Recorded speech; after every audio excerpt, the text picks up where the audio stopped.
ഒരു കുഴിയുള്ള പാത്രത്തിലേക്ക് ഞാൻ 3.5 തവി ഗോതമ്പ് പൊടി ഇട്ട് കൊടുക്കുന്നുണ്ട്. ഗോതമ്പ് പൊടിക്ക് പകരം മൈദയാണേലും കുഴപ്പമില്ല. അതിലേക്ക് 2 ടേബിൾ സ്പൂൺ വറുത്ത അരിപ്പൊടി കൂടി ചേർത്ത് കൊടുക്കുന്നുണ്ട്. 1/2 ടീസ്പൂൺ ഉപ്പ്, 2 ടീസ്പൂൺ പഞ്ചസാര, 1/2 ടീസ്പൂൺ മഞ്ഞൾപ്പൊടി ഇത്രയും ചേർത്ത് ഒന്ന് ഇളക്കിയതിന് ശേഷം വെള്ളം കുറേശ്ശെയായിട്ട് ഒഴിച്ച് മാവ് കുഴച്ചെടുക്കാം.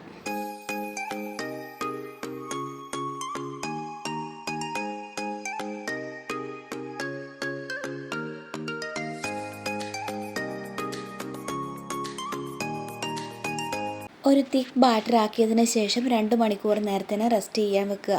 2 മണിക്കൂറിന് ശേഷം ഏത്തപ്പഴം വട്ടത്തിൽ കുറച്ച് കനത്തിൽ അരിഞ്ഞെടുക്കുക.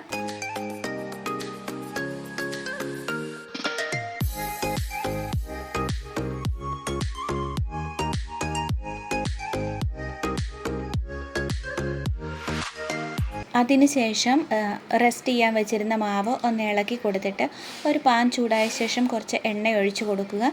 എണ്ണ നല്ലതുപോലെ ചൂടായി കഴിയുമ്പം അരിഞ്ഞു വെച്ചിരിക്കുന്ന ഏത്തപ്പഴം ഈ മാവിൽ മുക്കി വറുത്തെടുക്കാവുന്നതാണ്.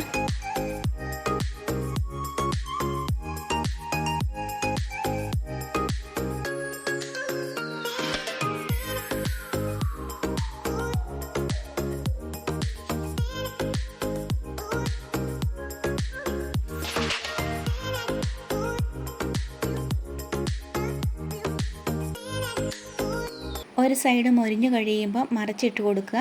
അടുത്ത സൈഡും കൂടെ മൊരിഞ്ഞു കഴിയുമ്പോൾ വാങ്ങിയെടുക്കാവുന്നതാണ്. ഇങ്ങനെ ഒരു പഴംപൊരി കുട്ടികൾക്കൊക്കെ ഒത്തിരി ഇഷ്ടപ്പെടും. കാരണം ഇതിങ്ങനെ വട്ടത്തിൽ ചെറുതായിട്ടിരിക്കുന്നത് കൊണ്ട് ഇടയ്ക്കിടയ്ക്ക് പെറുക്കി എടുത്ത് കഴിച്ചുകൊണ്ട് നടക്കാൻ അവർക്ക് വലിയ ഇഷ്ടമായിരിക്കും കേട്ടോ. അപ്പോൾ എല്ലാവരും ഇതുപോലെ ട്രൈ ചെയ്യുക.